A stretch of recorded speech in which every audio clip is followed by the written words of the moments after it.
Sehingga ya fatwa beliau gitu, alaikum bil jamaah. Mulane Was Al-Qarni itu legenda tenan. Dia nggak pernah punya makanan, nggak pernah punya baju kecuali yang dipakai. Alasannya kalau lebih nanti takut dihisab. Terus yang nggak bisa ditiru lagi dia ora tau Jumatan. Mergo ora tau di pakaian sing cukup nggo nutupi aurat. Jadi cara madzhab dekne. Pakaian sing ra kena hisab sing pas nggo nutupi aurat. Luwe ayane iku hisab. Dek ini nak misalnya dalu mangan, ya kudu entek segane. Nak ora disedekahno. Mergo nak luweh ana hisabe. Wis ngono, wani gitu. Oh, ora lane ora usah dadi wali, abot dadi wali. Nah, sebetulnya di formulir wali itu jauh ono pendaftarannya. Itu wali kan ono aktob, anjab. Ono wali paling gampang wali atfal. Malah nih gue manake waya anjab, waya aktob, waya terus waya atfal. Atfal itu wali nopo? Kecil, atfalu jamae napa? Tiflun. Kecil artinya kok cacilik dolan mulai mangan, sebar dolan mulai mangan. Pokoke donya ora dipikir, kok ora ono sing mikir. Kok cacilik dolan terus mulai sore mangan, dolan jajan mangan. Wis pokoke donya ora usah dipikir, wis ono sing ngatur iku santai. Iku jenenge wali napa? Tapi kowe daftar iku malah ra masuk. Caci lek kok seneng rondo. Jadi ya gak mungkin juga. Mereka daftare wali atfal. Bukan ya aneh. Caci lek ora duwe napa? Jawa tadi nafsu. Terus kowe wali apa? Aktor ku patoke bumi abot kan anjab ulama, wali cerdas iku wali ulama. Atfal oleh saenake dhewe tapi syaratnya mau ora oleh seneng napa? Jadi macam-macam. Lah Was Al-Qarni kelasnya wali kutub, patok ibumi karena tadi dia itu saking takutnya bisa. Tapi itu punya efek beliau tidak bisa Jumatan karena nggak punya pakaian yang pantas. Makanya nggak bisa ditiru secara syariat. Saya ulang lagi beliau dalam konteks tertentu itu nggak bisa ditiru secara nopo. Tapi itu biasa dalam khazanah ilmu kewalian itu ada perilaku tertentu yang harus diakui benar, tapi secara konteks syariat nggak bisa di. Nah, itu yang digambarkan Nabi Musa dan Nabi Khidir. Nabi Khidir itu ada orang yang potensi kafir besarnya, cilik dipateni, timbang gede kafir atau mati mulai cilik. Tapi pertanyaan secara syariat, Nabi Khidir kan ngerti catatannya nanti ini calon mati kafir. Lagi apa roh catatannya ada? Kan nggak mungkin kita ikut itu. Malahnya dari Habib Salim Asyatiri ketika ngarang kitab tafsir sekarang kan baru beredar kitab beliau mengatakan Nabi Musa itu luwih afdal timbang Nabi Khidir. Karena Nabi Musa tukang protes. Cara ora protes dia ora pati nabi sing afdal. Kenapa? Normalnya setiap nabi syariat kalau ada kemungkaran saat itu juga harus protes. Li annahu la yasbiru ala mungkarin ro'ah. Saya ulang lagi. Li annahu la yasbiru ala mungkarin ro'ah. Makanya ini kan problem kita ya. Ini kerungono tenan iki. Awas kena keliru. Kalau balen malah ya. Tradisi santri di Indonesia atau penggemar wali di Indonesia, wali itu kan punya tempat khusus, bahkan diyakini di atas ulama. Padahal dulu tradisinya ulama itu diyakini di atas wali. Sampai Imam Syafi'i ngendikan nak ulama Isra wali ning dunya ora ono wali. Masyhur udah ngendikan nak ulama mesti wali, nak wali ora mesti ulama. Wali itu modal sabar sudah di wali, nak ulama kan kudu ngalim. Ruwet napa? Ruwet. Dada apal alfiyah, apal waswae ruwet. Wali ke sabar ngalor ngidul untuk jadam nak tepak ono sing yakin ke wali. Nek ora tepak darane wong edan kan pilihane padha tok. Nah niki rungokno tenan ya. Andaikan para ini kata beliau, andaikan para pembaca tentang Nabi Khidir dan Nabi Musa, kok dia orang faqih dan dia pakai konstitusi konon faqih, maka akan mengidolakan Nabi Musa. Yaitu adamu sobri li annahu la yasbiru an mungkarin roha. Kalau baleni malih misalnya kita ngaji fikih. Hukume roh barang mungkar piye? Siji ngingkari. Fal yughayyiruhu biyadi fa illam yastati fa bilisani fa illam yastati fa biqalbi wa dzalika ataful iman. Pertama roh barang mungkar reaksi kita satu harus ingkar. Kalau punya otoritas bisa bikin perda perpu anti maksiat. Kalau tidak bisa ngandani. Kalau tidak bisa kamu ingkar bil. Artinya kalau ada mungkar wajib kamu mereaksi dengan cara menentang. Pokoknya mereaksi lah.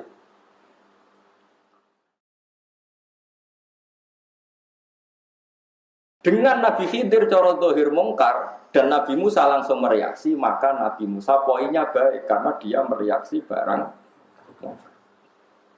Tapi ngomong maca kitab ora ngono carane maca wis ngidolakno wali sik dadi Nabi Musa piye terus dikandani kon sabar kok gak sabar goblokmu lho wong maksiat kok di sabar. Paham ta?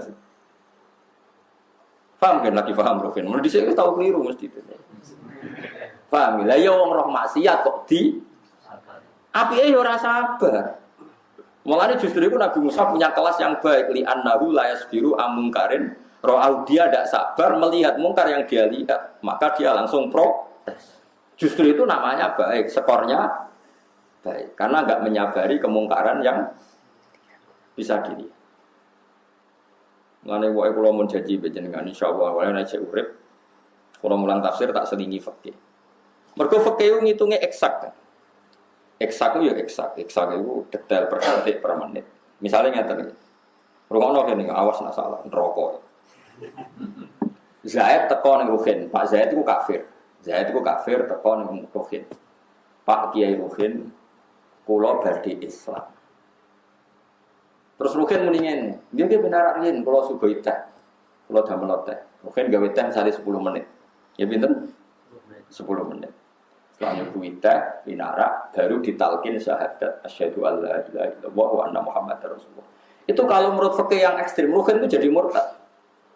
Ruhin sing goblok itu jadi murtad. Kenapa? Karena dia membiarkan kekafiran berjalan 10 menit yang dia bisa menghilangkan saat itu juga. Berarti dia ikut bertanggung jawab terhadap perpanjangan kekafiran 10 menit yang dia bisa menghilangkan saat itu juga. Enggak saat itu juga. Coba bayangkan misalnya pas Ruhin gawe kopi terus wong iku mati. Mati ini jenis kafir tak Islam? Kafir. Sing salah sapa? Ruhin. Oh, mulai beri salam Ruhin bater. Iku wong kasut tuh ini. Sampai cari di bab murtad, termasuk murtad adalah orang yang mau masuk Islam, kemudian si kiainya menyuruh mandi dulu atau ngopi dulu, karena membiarkan kekafiran ada yang bisa dihilangkan saat itu juga. Ini yang fikih ekstrim, saya ulang lagi ya. Iwa ibaratnya padahal kamu kadang niatnya apik, nunggu kondisi ideal. Es pantau kasete tamu disuguhi sih.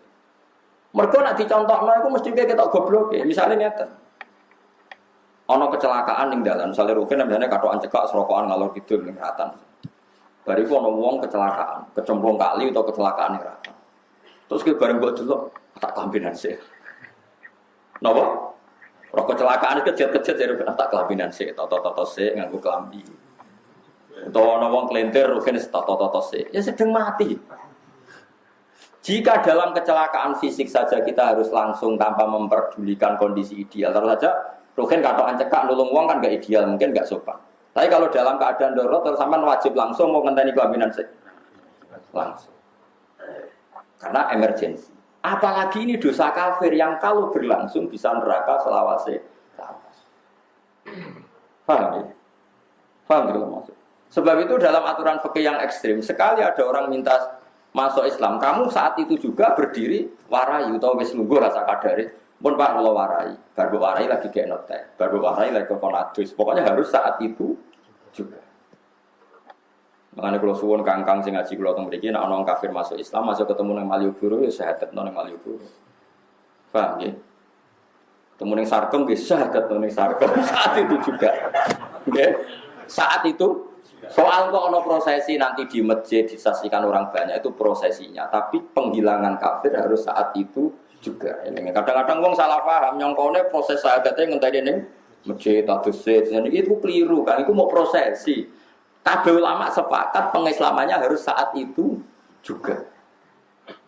Paham ya? Soal nanti ada prosesi ingin disaksikan orang banyak, ini monggo itu enggak masalah. Tapi harus saat itu. Begitu juga menyangkut kawin kumpul kebo, ya harus saat itu juga. Misalnya wonten tiyang biasa kujian ngalor ngidul, biasa kumpul kebo terus pengen tobat. Jam 2 teko ning Ruhin, sak waline teko, Pak Ruhin kula kepengin anak kula jenengan kawekno ngeten. Bukan kudu jawab nggih sakniki. Mboten kula dereng siap-siap, dereng gadah dhuwit seminggu malih mboten kedah sakniki. Karena kalau gak dikawekno saiki kok bengi kumpul kebo. Bengine kelon cek kumpul kebo. Kowe cek tanggung jawab wong kowe iso ngilangno kumpul kebo iku lewat menikahkan saat itu juga. Lah soal dekne nentang kula ki nate ngalami, tapi niki dereng siap Gus. Kula ngundang dulur-dulur seminggu malih. Niku urusane jenengan pokoke kawin saiki. Iku urusan prosesi kok. Ya mon, nurut Gus. Ya kudu nurut. Karena tadi, saiki misalnya jam 2 iku mbok kawekno, kok bengi kelon nikah kan? Nikah sahih kan? Halal. Tapi nek saiki ra mbok kawekno seminggu kas, kan biasa kelon-kelon meneh. Berarti seminggu kowe melok bertanggung jawab. Parah kan loro to ben ra melok kelon. Tanggung jawab. Mergo kowe dikai kesempatan pangeran menghilangkan kemaksiatan tadi, tapi kamu tidak melakukan. Mengenai fakir saya ekstrim nganggo eksak sampai seperti itu, sampai se-ekstrim itu. Dan kita harus percaya itu, memang masuk akal kan? Ya mau analoginya kayak wong kecelakaan. Wong apa kentir banjir atau kecelakaan yang dalam. Kalau kamu menolong nunggu kondisi ideal, apa saat itu juga kamu tolong?